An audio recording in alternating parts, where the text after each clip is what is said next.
Сәлем достар, бүгін біз электронный почта ашатын боламыз. Мына жерде имя, фамилия деп тұр. Соған имяға өздеріңіздің есімдеріңізді қойсаңыздар болады. Фамилияға міндетті түрде өздеріңіздің фамилияларыңызды қоясыздар.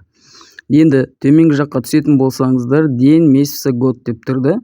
Ол жерге өздеріңіздің қай күні дүниеге келдіңіз, қай айы, қай айлары и қай жылдары, соны теріп шығатын боласыздар. Достар, сіздерден кері байланыс үшін менің беріп атқан, түсіріп атқан ақпаратым сіздерге қандай да бір көмегі тиіп атса, сіздер міндетті түрде комментария, лайк және жазылып кетулеріңізді сұраймын.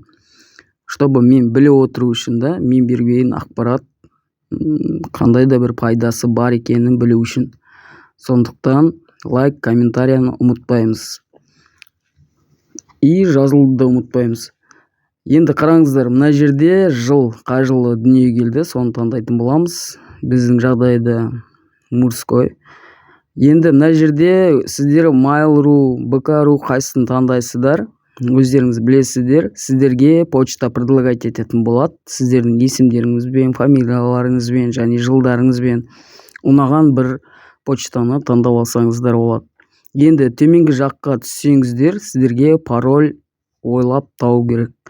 Бұл жерде низкий, средний болмайды, надежный пароль болу керек. Ұмытпайтындай жақсы пароль таңдап қойсаңыздар болады.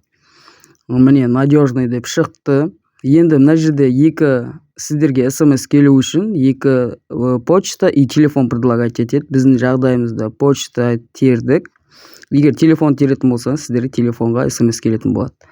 Міне бізге почтаға келді. Біздің почтамыз ашылды. Осылай электронный почта ашып алсаңыздар болады.